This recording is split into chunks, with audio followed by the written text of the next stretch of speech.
Good. Good afternoon, everyone. I prefer to move around a little bit so it's easier and I'm closer to you. So I'm the CTO of Dynatrace. I founded this company, and thus I'm also driving or flying around a lot. And in one of my recent business trips, I happened also to watch a movie, and that movie was called The Passengers. Maybe some of you have seen this already. So I watched it, and this was all about a self-healing spaceship, kind of, that was going 70 years to fly people to a different planet. And then kind of every time something broke, it healed itself. So, but then there was also one issue in there that sort of a CPU failed due to some asteroid kind of crash. And suddenly there was a ripple effect through the entire spaceship's distributed computing, and suddenly the entire spaceship kind of was about to explode and so forth. So watch the rest yourself, but the key point is I figured, oh gosh, that's exactly where we could perfectly help these guys, or for this ship, that it would not explode, because we figure out exactly with a product from Dynatrace, when there is a CPU failing, what is the dependency to other CPUs or applications. So we could have prevented this, because we kind of create such a dependency map with the product Dynatrace. So we could have helped them. So this is sort of then the entry into today's topic, and it's not about kind of now pitching our product here. It is just that we will, Alex and I, tell the DevOps story now on the history of the product that we had built for Dynatrace, and this is how it looks today. It is a SaaS-based application performance management product, as well as also available as a managed product, sort of with on-premise deployment, sort of that you see. Sort of dual development, SaaS and on-prem, which makes it not easier per se. Yes, and it monitors everything end-to-end from the real user all the way to the backend and so forth, but that's detail. The key point is now that actually 6 years ago, in 2011, we had the engineering team, especially the one in Linz. We have also a team in Gdansk. We had no idea how to actually build a SaaS software, and we had also no idea how to actually operate a software for customers, because back then we sold our product to our customers and they would operate it always on premises in their environment.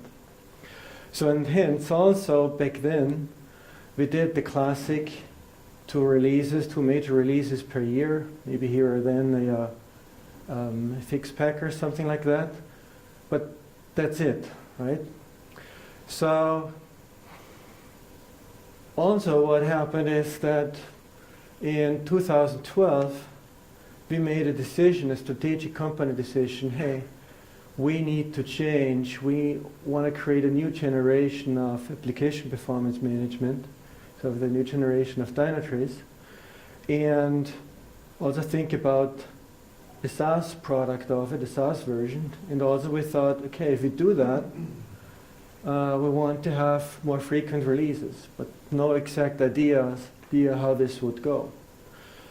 But so here we are today, or even kind of last year, in 2016, instead of 2 major releases, we do 26 major releases a year, and also ship them to customers, to the SaaS customers, as well as on-premise customers. And also you read it up there, it's about 170 deployments per day that we did last year. Actually this year, as of May, we're at 500 deployments per day that we actually do to production environments. So this is how we have changed, and this talk is about the journey, how to get from the left side to the right side, and the lessons learned along that. And the key foundation, actually, how do you approach moving from a more traditional approach to such a DevOps was that we had already a good functioning continuous integration in our team, even with kind of the old-fashioned 2 releases per year. And this was actually a strong foundation for us, because this did allow us to say, let's simply think about extending our continuous integration step by step all the way towards production. And then also there was another important factor, because we hated it with 2 releases per year, that we released a version and then 3-4 months later we got the first time feedback from customers, because they also were slowly adopting the new version. So basically from the beginning of creating a new product release or defining a new product release till you have feedback, it's almost a year over. This is way too slow. So feedback was always kind of a key item for us to get in there. And this is why I think it's not about continuous deployment only, it's about continuous deployment and delivery in the feedback. So hence the F up there. So back then in 2012, when we set out and said, okay, let's build this new generation of monitoring software, and let's do it also with SaaS, we had no idea about operating a production environment ourselves in our engineering labs. We thought, let's use our US colleagues' network operations center, because they have already a follow the sun model for operations with teams in Asia, United States and Europe, so it would be perfect for us. So they help us do the 24/7 for us. Perfect. So we started out actually with a little pilot project, because the new product, the new Dynatrace, was not completed. It was far away from completion. So we used our previous product and said, okay, let's just try it out and let it host by our own internal IT team, and do a little kind of poor man's version of SaaS, basically take an on-premise product, put it into the cloud and operate it for a customer. So that's what we did, just to learn about this kind of SaaS operations. So we did that and had this particular IT team, operations team, also look after that. And okay, we had to write run books. This was not really fun for us, but we did it for them. And then kind of we had the first few customers on it to try it out. And then we ran into a situation, okay, we found the bug and wanted to quickly fix that.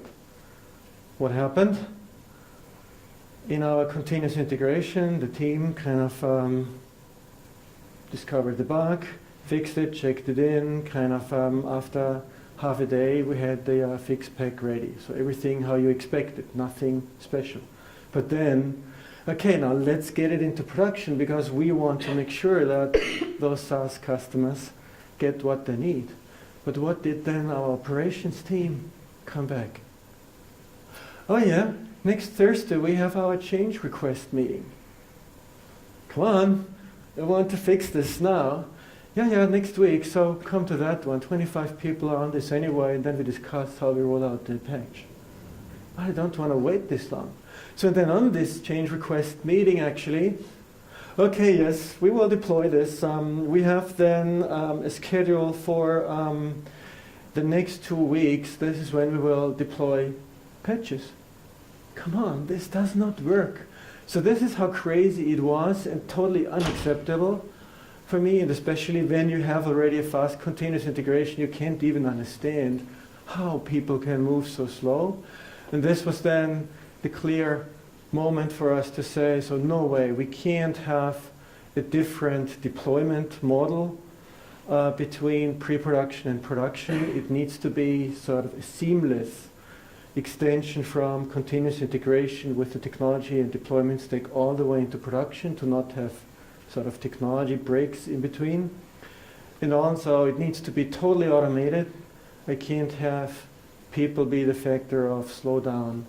I want to have happy customers and nothing else. So these were the key lessons learned, and or the key trigger moment for us to really rethink how we go about these operations. And then we dug deeper, and those two books were one of the biggest ones or biggest drivers for us to change. The Phoenix Project and Continuous Delivery. And so we entered the deeper thinking of how do we go about DevOps. Of course, what is the key goal for moving that? So we wanted to get features quicker to customers, and we wanted to get also quicker feedback from the customers, because this means we can accelerate our innovation, we can better meet the customer's expectations, which means we can make more money and grow our business quicker. I mean, this is what everyone wants to do, and this is what everyone invests into DevOps and cloud technologies to be competitive. So this means also we deploy faster. Deploying faster is nice because the feature is quicker on there, but the other key important impact is deploying faster means that you also fail faster, which also means that you reduce the risk drastically to have something wrong in the product. When you have, for instance, a 6-month release cycle, and you have something wrong in the product, then it takes you first this 6 months of engineering, another 6 months then for the next release to fix something that's wrong in there. So, and this is also why failing faster is key, to be quick with it, learning and mitigate the risk. But also, quick releases means it allows you much better to focus the energy of the engineering teams or the teams in general, because DevOps is not just engineering. Focus to what does matter to the customer. And I mean, this is also why in this picture, kind of changing the wheel when you had a car accident might not be the right thing to do. And this is also the opportunity with DevOps and agility to all the time, with every sprint, refocus your direction and really think what matters. And then finally, another key item, why agile, why this speed, is that you want to avoid these big war rooms, and sort of the smaller increments you do, also the smaller the risk of big architectural failures, and also the smaller the risk that you end up in such war rooms to figure out really what are the bad things going on. So that's what you want to avoid. And actually, sort of to give you a little bit look ahead, we could manage over the course of these years to arrive at a DevOps with a couple of key metrics that you see up here. So a team of 200 engineers is checking in into one single code base for one product, and we can't simply distribute it out to totally independent microservices, because it's still one product that we not only put into the cloud but also to customers' premises. So we need to package it up too. So 200 engineers now check in and do that concurrently, and all that for those 26 releases. And what this also brings is, of course, lots of testing that they have to do. And it drives then 500 deployments per day to about 450 instances alone in Amazon. And then we have also thousands of instances at the customer on premises, sort of, that we manage also remotely. So this means with this complexity, we need to do something that is on one hand more automatic to manage that. And on the other hand, it also means that in order to do DevOps the right way, engineers have to take on more responsibility of what's actually delivered to the customer. And one nice metric is actually that we also just saw when we updated this slide, is that on the right side here, see 93% of production issues that happen after kind of the product is shipped or kind of live. 93% of those issues we find there actually were found by the development team themselves. So this was even fairly interesting to us because it proves two things. One is that the engineers actually do take responsibility about what is being delivered to customers, because this was not the case in the beginning, not at all, because here you go, customers will figure out how to operate it. And the second piece, this number is showing that actually the engineers are using our products ourselves, because this is the biggest also means of why they are finding them when those issues occur in production. So now, how do we get to these metrics? You also see, I mean, high availability, all this is fine. How do we get there? In the beginning, when we had the teams originally, when we started out with this new generation of Dynatrace, it was a team of 50, 60 people, and now it grew to 200 just on this one product. And so back then, engineers checked in the code, compiled it locally, and then also when there were sprint reviews, they demoed it locally of their machine. Of course it worked. It always works on the developer's machine, right? So did you hear this too? It works on my machine? It always does, of course. But then there is always the moment when you have integrated everything and put it into production, or I should say want to put in production, but you can't because this damn thing doesn't integrate, because this guy has checked in something that breaks the stuff for the other guy and so forth. So even having a good CI system was not good enough because the culture and the approach was not there yet. So we figured, what can we do about that? And tried one thing. We said, so an engineer is no longer allowed to demo the sprint build of his machine. It's only allowed to demo it from a production-like environment where a daily build has been fully integrated and is running on there. Forcing sort of the people to only showcase the fully integrated end-to-end product. And you know what happened? Disaster.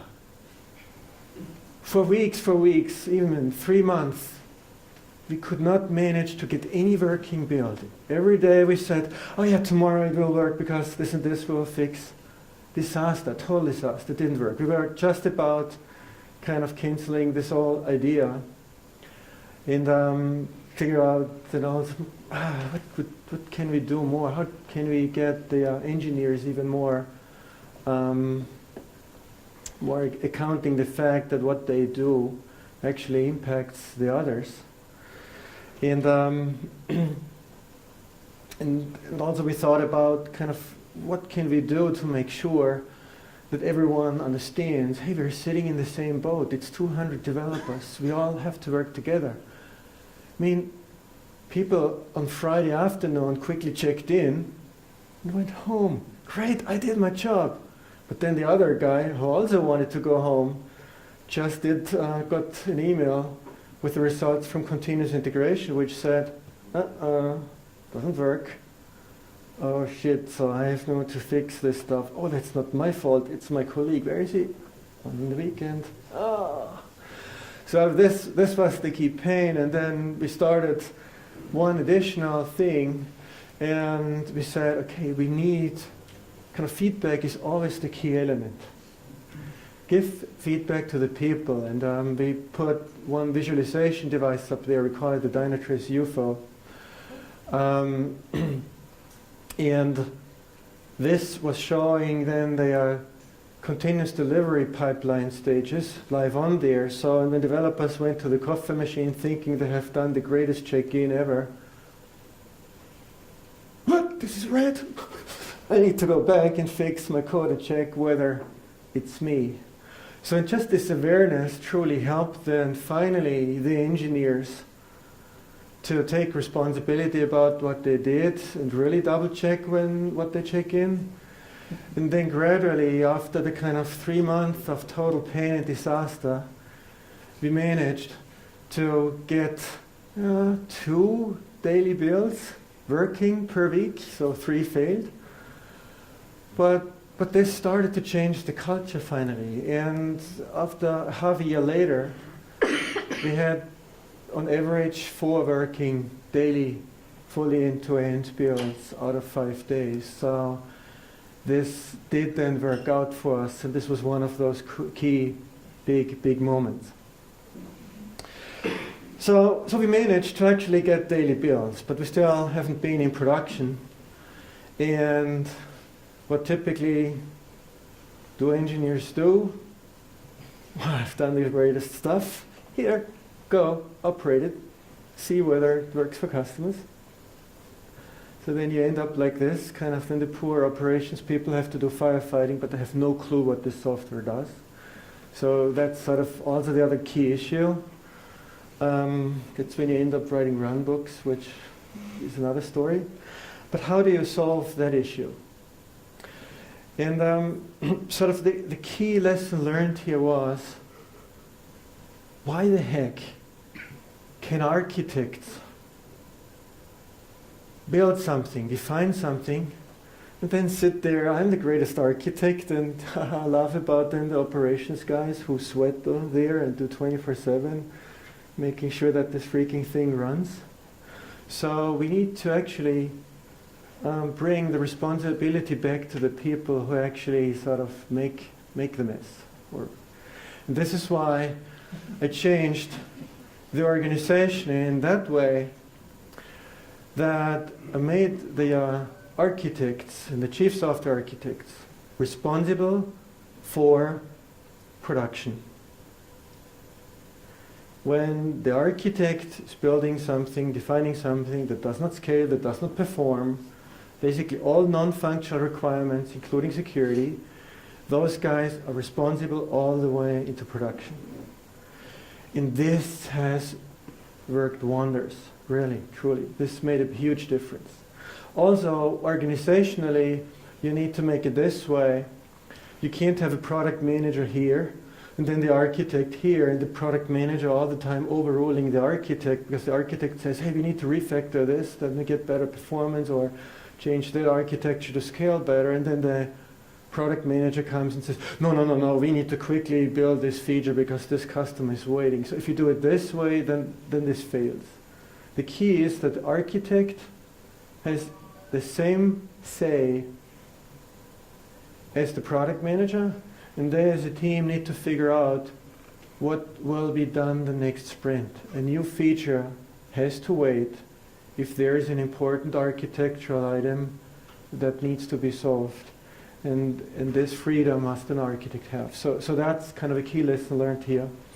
And this is why it works. And even now the chief software architects every day proactively check out the log files, key monitoring dashboards, to proactively see, oh, there are new customers on it. Oh, this customer is doing it this way. Weird. Oh, this causes the JVMs to freak out on their garbage collection and this kind of stuff, so that we can proactively go into the next sprint and figure out how to optimize the product.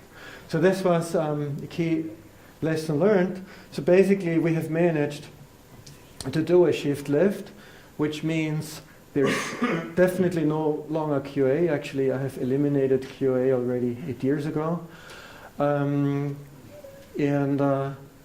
Totally focused on engineers have to care about all the testing, so to test even on the development stage, the early, basically in the very first stage and not later. So that's key about the left shift. But then also the next part is to the left shift is the right shift. meaning also the engineers need to look at what is required for me as an engineer to understand my application code when it's running in production. So suddenly engineers have to figure out, gosh, how do I monitor this thing that I'm building? What proper metrics do I need so that I can measure customer success with it? So it's not just CPU, but it's actually even usage metrics conversion. So now you could argue, but damn, what else should engineers do? They should care about security, about performance, they should do testing, they need to do monitoring, kind of what else? I mean, oh, coding too, yeah, right? Isn't this way too much? But honestly, the thing that made the engineers adopt and change and do all that was the feedback. You know how refreshing it is for an engineer, how good it is for the soul that you build this and 2 weeks later everything is in production and you get the feedback that what you just have done is actually being used and customer kind of have a benefit of it. This is what motivates kind of, at least for our engineering team, the most, because everyone knows that they did something useful and good based on the feedback they get, and that's another key lesson learned. So it will never work without feedback. That's crucial. So yeah, we were speaking about monitoring. Now the question is obviously, how do you get the metrics, and what does it mean then to bring the product into production? And since we were not really successful with our network operations team, as I mentioned, where we had the issue with the change requests, we said, okay, then we want to do operations ourselves, but in a much faster way. But also we said, but the engineers that we have don't want to work in shifts. So what do we do about this? Also, they don't want to swap disks or whatever kind of mess around with hardware. What do we do about this? I mean, on one hand, you could say, I mean, these are arrogant folks. Maybe, yes. But honestly, this sort of, how should I say, denial of doing it the classic operations way was actually a key opportunity for us, because it meant if you don't want to work in shifts, if you don't want to establish a network operations center on our own that works a little bit faster than the ones from the colleagues, then we have to automate everything. Huh. And that's actually what we did and we went for. And actually, without really planning and knowing, I mean, we planned for DevOps, but we ended actually at NoOps, to our surprise. And one of those key elements to end up at NoOps was that while we still kind of were in the learning phase, and we still kind of thought we want to have this network operations center as a fallback because we have no experience in 24/7. And they asked us to write runbooks. We did write runbooks, and then we looked at runbooks and said, doesn't this look already like a script? Doesn't this look like code? Why the heck is a human executing code? So we sat out and kind of made a little game within engineering and said, kind of, hey, how quickly can we eliminate those runbooks? And we had already, because we thought in automation, we had already built an orchestration server, and said, for every sprint, we want to make sure that at least one of those runbooks get fully automated through the orchestration system we have. And guess what? It only took 6 sprints, and then we had one runbook entry left. And guess what this one runbook entry said? This said, if the orchestration system can't heal the software itself, call R&D. That's it. So basically, this was exactly the moment for saying, we don't need a NOC team anymore, and this was actually sort of our crucial moment when we discovered, we're doing NoOps. And this is all about self-healing, and here you see on the right hand just a screenshot of a dedicated build orchestration system. So this is actually a bigger investment. So we had 7 people for 2 years building nothing but an orchestration system as a product, just purpose written for us to manage the 450 instances in Amazon, plus we've now written another one for managed and on-premise customers.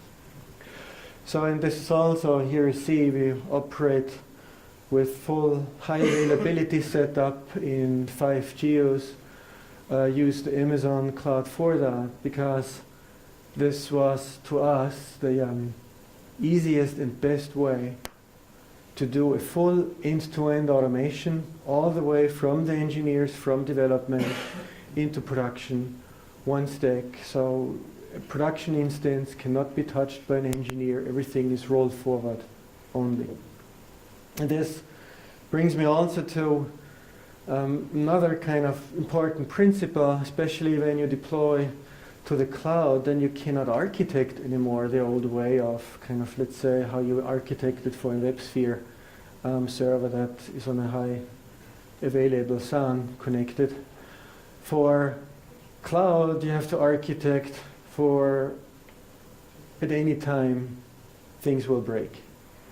And so that's why we established also a chaos monkey testing, which means we intentionally, in production, shoot Amazon instances in production while customers are on there, just to validate that all the self-healing continues to work fine. And there's also an important rule, because initially everyone said, we can't shoot instances when there are customers on there. But honestly, the long you have a fear of kind of pulling the plug of an instance in production when customers are on there. As long as you have fear, you know you have still to review your architecture and improve. That's sort of a key element. And actually, without knowing, in the very early days, we had just the orchestration done. Even Amazon did such a chaos monkey test for us. It was when the Heartbleed bug was out there, and then on Friday afternoon, Amazon sent an email, hey, we're bouncing all your instances over the weekend. Just customers on there and so forth. So our DevOps manager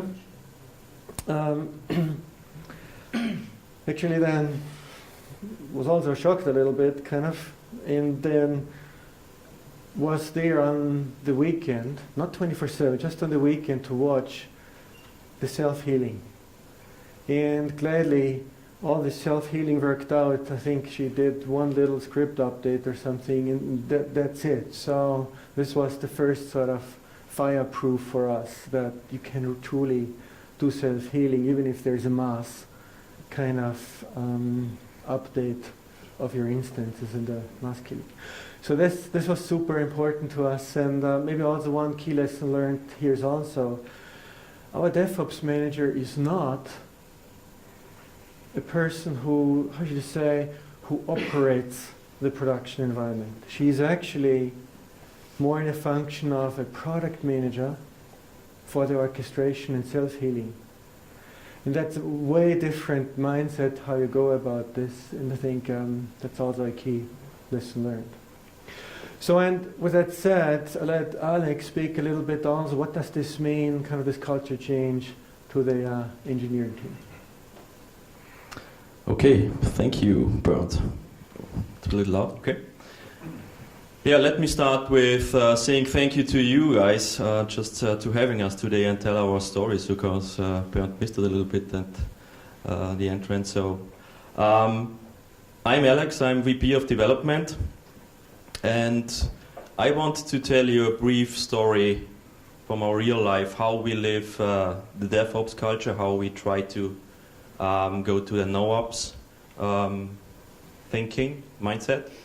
And you know, I'm 12 years at Dynatrace now, and I have started as a regular developer. I was one of the first guys doing the coding of the product. So looking back this years of my experience, I have we noticed actually, it's not only me, we noticed that at least in Dynatrace, developers has developed some pattern how they work, how they how they think that development should be. And this is something, if you imagine that when you start to do something, a task, whatever it is, you might do it the first time and you think, okay, I'm doing this manually, I try to do it, just to get it done. But at Dynatrace, it's something that, or even companies where you are guys, that you think, okay, how does this task work? What is the nature behind it? What's the system behind it? So we always try to think, how does this really work? And if the same task, again, whatever it is, doesn't matter, the second time, then our people already start to think, hey, I don't want to do this once more, certain times more. How can we automate it? What does it need to automate this task, right? And if you have people trying to start this kind of thinking, and it's getting better and better, then you end up with, let's say, coming up the same task a third time, you probably have it really automated to a certain extent. And this kind of pattern, or let's say, you can call it mantra if you want, right? So this is still happening 10 years, 12 years in our engineering teams. I can give you an example. As Bernd mentioned, we started 6 years ago with the SaaS-based product, and when it finally was done, when we say, okay, this is now the first time when we switch on the servers in production and let people using it, signing up as tenants and so on. So of course, developers who built the actual product wanted to know, hey, how can I get the feedback of the servers, of the database? How can I get this at the first day? So we said, well, not a problem. Let's install a log analyzer, a log tool, just to get out the log files and see what's going on in the system, right? So we did it, not a problem. And that day on, we founded like a stand-up, which was called CDF stand-up, or if you want, DevOps stand-up, in the morning, some, 15 minutes, to go through this kind of log files, which we captured, and find out what is unusual, what is worth to look into. So we did this, and you see this on the screenshot. This was just a report created of the log analyzer, send it by email to the key people. And when we sit together, we had to open up an Outlook, editing some kind of notes on it, the yellow lines which are marked here, just to say, hey, Marcus, please look into this. This is your code, this is your component, you need to look into that. So this was somehow really crappy manual thing going on here, and nobody in our team was happy with that. So we developed 2-3 days later somehow better. If you see it here, it's still the email stuff, but there was color coding in. There was kind of names in it, or kind of credentials of people or teams who actually need to look into that. There are also kind of Jira tickets to say, hey, you need to follow up on that and file a ticket because another team is also affected. So this was kind of the step 2 to kind of thinking, how can we automate, how can we do it better?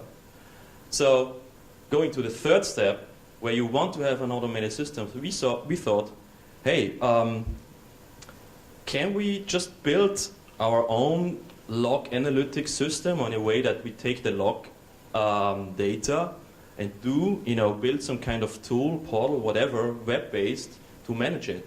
So this is how we ended up, actually. So you see the photo of the guys, sitting, not standing, sitting on a table and, go through a web page, a web portal, a system where the data is still log files, but you can see the strike-through items where you always, where you know that you have already filed a ticket. You see the status of the ticket.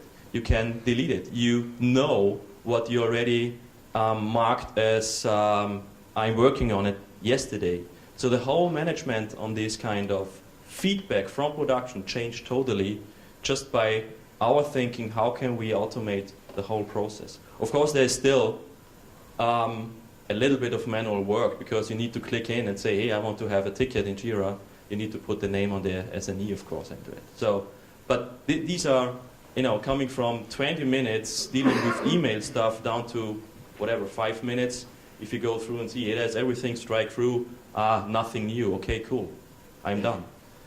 Actually, that's not the case all the time. It's still something new all the day, but it works. So you might ask, okay, when we achieved that kind of DevOps working, thinking, mindset. So what's next, actually? So this is the web page. So you can see here the full logic behind it and how you, more or less the interaction. So you can ask, wait, what is next? And I can tell you we try to do it even better. And the answer to it is use something which tells you that something happened. Not go to see, okay, this is the current status. I want to have a digital assistant, a digital system, which tells you, hey, Alex, I just detected there are hundreds of new log files, log lines into your log files. Maybe null point or some really severe. Have a look into it, please. So we call it Davis. So we have a digital system which is called Davis, which everybody, even every developer, can have it on his desk, working on a feature and get somehow interrupted if something really important is detected in our production system. So you don't need to meet in the morning and say, hey, what's the problem? You just get it into your face when it's happening. So this is our strategic, our approach to get into a self-driving IT. Which is actually chat ops, voice ops, not just dashboarding, right? Exactly. So this is a brief insight how we work. So there are hundreds of other examples where we think that automation is key. So if you ask me what we did really right in the 12 years of Dynatrace, I can say give developers the chance, by time, by money, whatever it means, to build their own tools, to build their own way of how they can really, automate things, and then look into production, look into any kind of system is really, really simple. So that's my part. Handing over to Bernd. Thank you. Thanks, Alex. Yeah, let me wrap up this session with one more lesson learned, and then the finish. So this lesson learned here is all about that DevOps or no ops, however you want to do it, will not work if you do it or try it just from the bottom up. You can want as much as you want yourself. If the management team does not buy into this idea, you are stuck at some point. Yes, you make some steps forward, but then you are stuck. So I've seen customers who want to move strongly towards DevOps, but then still all the top management says, oh, here are the business requirements, I come back in 6 months, then you're done with it. Sorry, it doesn't work this way. And the other kind of common mistake that management is doing, that is not funding the proactive work that's needed for all the automation, orchestration, and self-healing. This costs a ton of time, resources, and thus money up front. But it pays back. And this is often what's not seen. I mean, as I mentioned, just 7 people building an orchestration server. That's already real cost, right? So, and then the other one was also that management needs to also help the team with setting out a vision. So what has worked for us was that actually I kind of gave the team a charter, and honestly I had no clue, but I gave the charter a want from code to production a maximum time of 1 hour. The team said, no way. It was never able to build bigger features within a sprint or kind of this kind of stuff. So all of these arguments had come up, but I'm proud of my team because they stuck with me and this vision, because we had really no proof that this can work. And it took us from the early days and all the kind of troubles to even get the build. It took us 4 years to actually get there, to have code to production 1 hour, including all the tests, all the pipeline stages, dev, test, stage, production, and here we are there, and this is a huge win. But also we need to constantly invest to make sure it's not getting worse, because people check stuff in and suddenly, oh, we're back at 1.5 hours. But this is still crucial for us, because this 1 hour time frame, of course, is key when you do a bug fix, but of course is also key to get the rapid feedback to the engineers. So then finally I want to wrap up with here a little screenshot that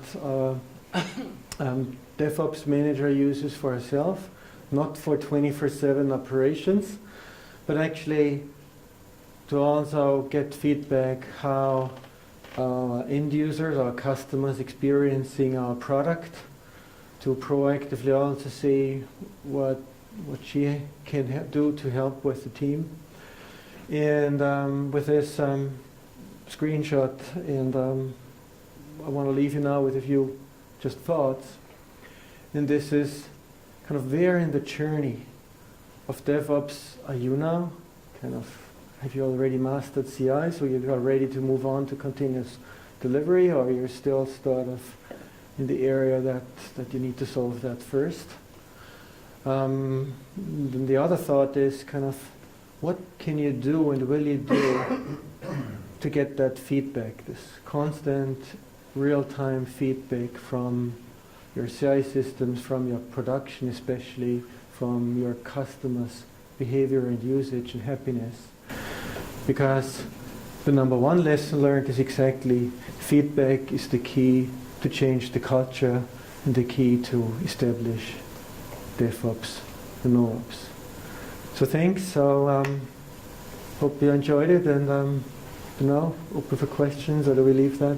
We will skip the question for the coffee break if you don't mind. We have time to move on to the next speaker. All right? Perfect. Thank you.